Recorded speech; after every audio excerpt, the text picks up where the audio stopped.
গল্পের শুরুতেই দেখা যাবে অদিতিকে বাড়িতে নিয়ে এলে তখন প্রমিতা বলছে, কিরে অদিতিকে এমন দেখাচ্ছে কেন? আর আক্কু, তুই ওকে ধরে রেখেছিস কেন? তুই কি নেশা ভান করে এসেছিস? কি হলো? কথা কেন বলছিস না? কথা বল অদিতি। কেন কথা বলছিস না তুই? এ কথা বলতে তখন অদিতি চুপ করে আছে। তখন একলব্যর মা বলছে, কৃষ্ণা অসুস্থ, কৃষ্ণার জ্বর এসেছে, বারবার শুধু বলছে অদিতি কোথায়। এখন আমি ওকে কি জবাব দেবো বলতো? কি হয়েছে তোর বল। তখন রাঙা বলছে, মা আমি বলছি। তখন প্রমিতা বলছে, একদম চুপ করে থাক, তুই একটা কথাও বলবি না। এই কথা বলে অদিতিকে টেনে নিয়ে বলছে, কি হলো, কেন চুপ করে আছিস বল। তুই কেন নেশা করেছিস? বাড়ির মান সম্মান তো কিছুই রাখলি না। তখন একলব্য বলছে, মা আমি তোমাকে সবকিছু খুলে বলছি। কিছু খারাপ ছেলে ওকে জোর করে নেশা জাতীয় কিছু খাইয়ে দিয়েছে। এটা শুনে অনেক অবাক হয়ে যায় প্রমিতা। আর তখন সেখানে কৃষ্ণ চলে আসে আর এসে বলছে, কি গো, এলো অদিতি? আর তখনই তাকিয়ে দেখতে পাবে অদিতি চলে এসেছে। তখন বলছে, ওকে এমন কেন দেখাচ্ছে? তখন প্রমিতা কৃষ্ণার কাছে গিয়ে বলছে, তুই এই শরীর নিয়ে কেন এসেছিস? তখন কৃষ্ণা বলছে, ওর কি হয়েছে, ওকে এমন কেন দেখাচ্ছে? এই কথা বলে অদিতির কাছে যেতে তখন বলছে, তুই নেশা ভান করে এসেছিস, তুই নেশা করেছিস, এতটা অধঃপতন হয়েছে তো। এই কথা বলে মারতে থাকে অদিতিকে। এসব কিছু দেখে তো ভীষণ অবাক হয়ে যায় আর ভয় পেয়ে যায় রাঙা। ওইদিকে কৃষ্ণা নিজেকে সামলাতে না পেরে অদিতিকে অনেক মারধর করছে। তখন রাঙা আর প্রমিতা গিয়ে কৃষ্ণাকে ধরে ফেলে। তখন অদিতিকে নিয়ে যায় একলব্য, আর ওইদিকে অদিতি তো ভীষণ কান্না করতে থাকে। তখন দেখা যাবে রাঙা বলছে, তুই একটু শান্ত হ, শান্ত হ রে তুই। আমি সবকিছু খুলে বলছি। সর্দি ভাইয়ের কোনো অপরাধ নেই, কোনো দোষ নেই। আর ঠিক তখনই সেখানে আহিরি চলে আসে। আর আহিরি এসে বলছে, বাবা, বাড়ির মেয়ে এখন নেশা করে বাড়িতে ফিরছে, আর তুমি কি পার্টিতে গিয়েছিলে নাকি? তখনই ময়না চলে আসে আর ময়না এসে বলছে, হ্যাঁ তাই তো দেখলাম। বাড়িতে আসার সময়, গাড়ি থেকে নামার সময় দাদা আর বৌদি মিলে ওকে ধরে ধরে নিয়ে আসছে। তার মানে তো এটাই যে ও নেশা করে এসেছে, বাড়ির বাইরে গিয়ে এভাবে নেশা করে পার্টি করছে। বাড়ির মান সম্মান খুব ভালোই বাড়ছে, তাই না? ওইদিকে এসব কিছু শুনে ভীষণ কান্নাকাটি করছে কৃষ্ণা। আর বলছে, আমি এখন মুখটা কিভাবে দেখাবো? আমার সবকিছু শেষ, আমি ওকে কি করে বিয়ে দেবো? ওইদিকে ময়না বলছে, কিছুদিন আগে এবারে ছোট ছেলে, সে নেশা করে একটা মেয়ের সাথে অসভ্যতাম করেছে, আর সে ভিডিও তো ভাইরাল হয়েছে। এখন ছোট বোনও এসব শুরু করেছে, আর পাড়ার সব মানুষই তো দেখলো। এখন কালকে দেখা যাবে বাড়ি বয়ে এসে অপমান করে যাবে। একথা বলতেই তখন রাঙা গিয়ে ময়নাকে বলছে, কি বলতো দিদি ভাই, তুই এখন রাত বিরেতে এসে এভাবে নিন্দে করছিস, তাই না রে?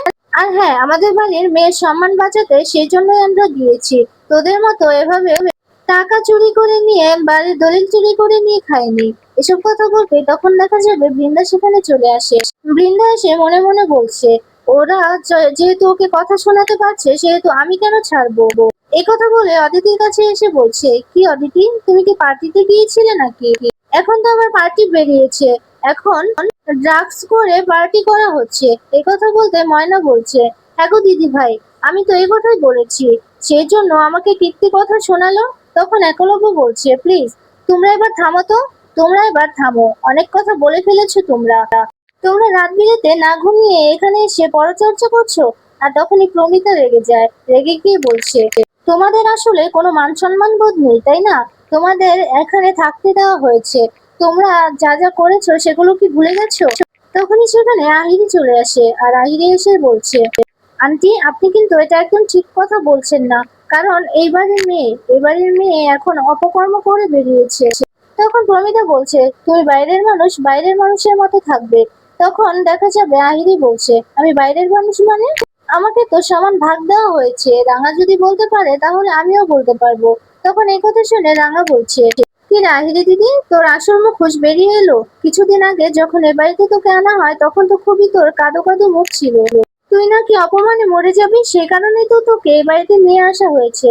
তখন এই কথা শুনে আহিরি বলছে, একদম চুপ করে থাকো রাঙা বলছি, আমার অধিকার আছে, সেই জন্যই আমি এ বাড়িতে থেকেছি। তখন রাঙা বলছে, হ্যাঁ কেমন অধিকার আছে সেটা তো আমি জানি। আর মনে রেখো, বড় বৌদিরা যা করেছে তার জন্য কিন্তু তারা শাস্তি ঠিক পাবে। তখন বৃন্দা এসে বলছে, রাঙা এখানে আমাকে কেন টানছিস তুই? তখন রাঙা বলছে, হ্যাঁ রে বড় বৌদি, আমরা কিন্তু কিছুই ভুলিনি। তুই যে প্রেগনেন্সির মিথ্যে নাটক করছিস সেটা কিন্তু এখনো প্রমাণ করা যাবে, তাই আমি তোকে বলছি তুই একটু সাবধানে থাকিস। এই কথা বলতে তখন বৃন্দা বলছে, তুই আমাকে সন্দেহ করছিস? এই কথা বলে কাঁদতে থাকে বৃন্দা আর বলছে, তুই আমাকে এই সময় এত কথা শোনাতে পারলি রাঙা? রাঙা, শুধুমাত্র তোর জন্য আমার মিসক্যারেজ হয়েছে, সেটা কি তুই অস্বীকার করতে পারবি? তখন রাঙা বলছে, না রে, আমার জন্য তোর মিসক্যারেজ হয়নি, তুই তো কোনোদিন প্রেগনেন্টই ছিলি না। এখন কিন্তু ডাক্তারের নেই, সেই সব কথা প্রমাণ করা যাবে, তাই আমি বলি কি তুই এত কথা বলিস না। আর এই যে আহিরি, আহিরি তো কতই নাটক করেছে, সবকিছু ভুলে ওকে কিন্তু ক্ষমা করে দেওয়া হয়েছে। আর এই যে ভিডিও, আমি মানছি যে উড়ানবাবু একটু নেশা করেছিল, আর উড়ানবাবুকে কে নেশা করিয়েছিল? এই আহিরি দিদি। এখন তো সন্দেহ হচ্ছে সেই ভিডিওগুলো কিভাবে ভাইরাল হলো। এখন তো আমার মনে হচ্ছে এগুলো সব প্ল্যান করে করা হয়েছে। এসব কিছু শুনে তো অনেক অবাক হয়ে যায় আহিরি। তখন রাঙা বলছে, তাই তোদেরকে বলছি, নিজের চরকায় তেল দে, এভাবে রাত বিরেতে এসে বাড়ির ছোট মেয়ের নামে বদনাম করবি না। ও অনেক ভালো মেয়ে, সর্দি ভাই খুবই ভালো, তোরা খুব ভালো করে জানিস। একথা বলে কৃষ্ণাকে বলছে, পিসিমণি তুই একদম চিন্তা করবি না, আর তুই এভাবে ভেঙে কেন পড়ছিস? সর্দি ভাই কিচ্ছু করেনি, কিছু বাজে ছেলে সর্দি ভাইকে নেশা জাতীয় কিছু খাইয়ে দিয়েছিল আর অসভ্যতম করতে চেয়েছিল, কিন্তু ঠিক সময় আমরা চলে গিয়েছিলাম সেখানে, আর গিয়ে আমরা উদ্ধার করি, আর ওই ছেলে দুটোকে আমরা কঠিন শাস্তি দিয়ে লকআপে ঢুকিয়ে দিই। আর সত্যজিৎ বাবু তো সেখানে গিয়েছিল, আমি আর উড়ান বাবু প্রথমে গিয়েছি, আর তারপর গিয়ে সমস্তটা সামলে নিয়ে নিই। তুই কোনো চিন্তা করবি না, কারোর কথায় তুই কিচ্ছু মনে করবি না। এ কথা বলতে তখন কৃষ্ণা বলছে, তুই ঠিক কথা বলছিস না রাঙা? তুই সত্যি বলছিস আমার অদিতি কোনো দোষ নেই? আমার অদিতি এরকম খারাপ কাজ করেনি? তখন রাঙা বলছে, না রে পিসিমণি, তুই তোর মেয়েকে চিনিস না? তোর মেয়ের মতো মেয়ে হয় না রে। আমাদের ছোটদি ভাই খুবই ভালো, খুব ভালো একটা মেয়ে, আমরা সকলেই সেটা জানি। তাহলে তুই কেন ওকে অবিশ্বাস করেছিস বল?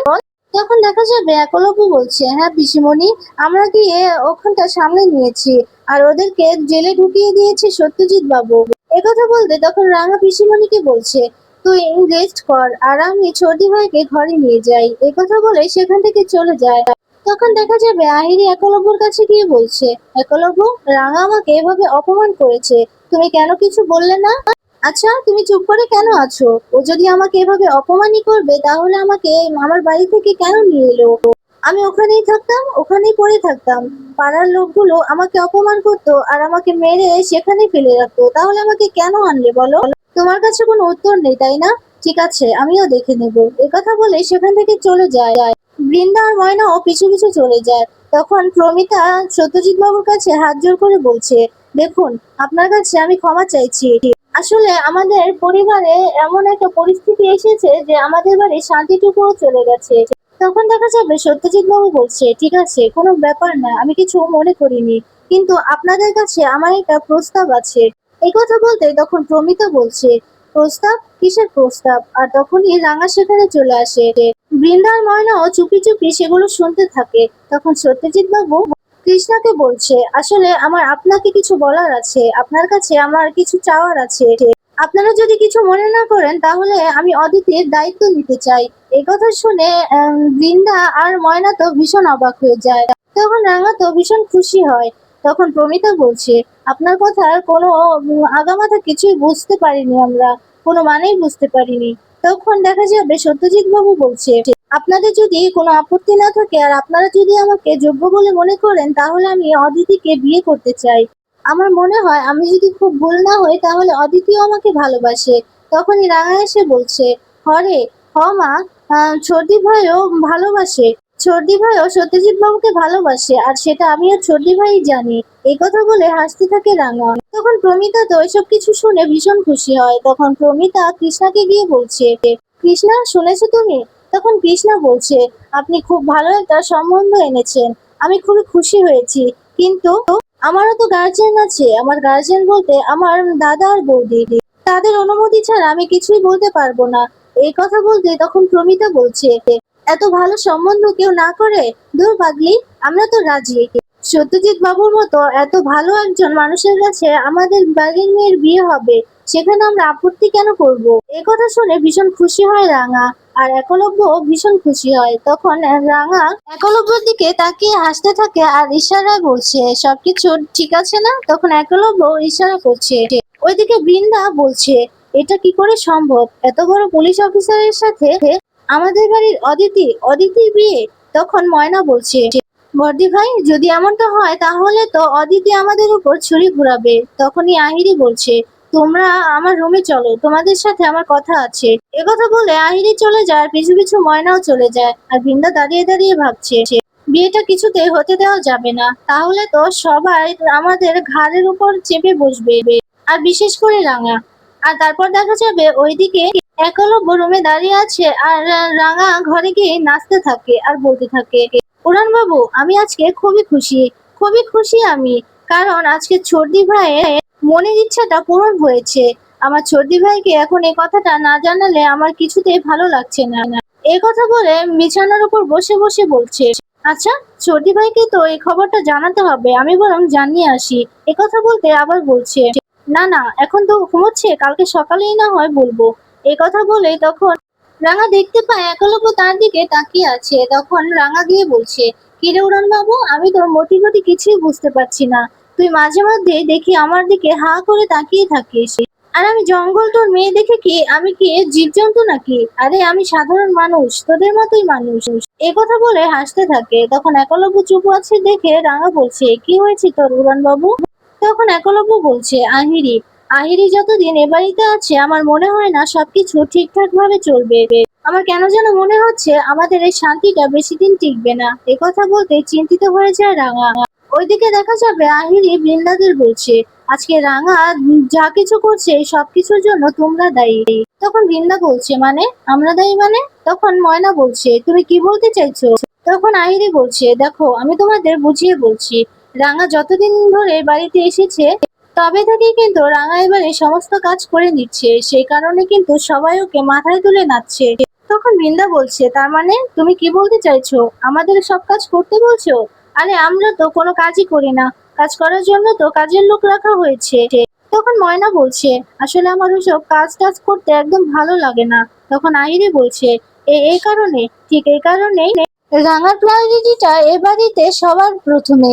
আর তোমরা যদি আজকে সবাই মিলে কাজ করতে, তাহলে সবাই তোমাদেরকে ভালোবাসতো আর রাঙাকে এভাবে মাথায় তুলে নাচতো না। তখন বৃন্দা বলছে, তুমি কি বলতে চাইছো আইরি?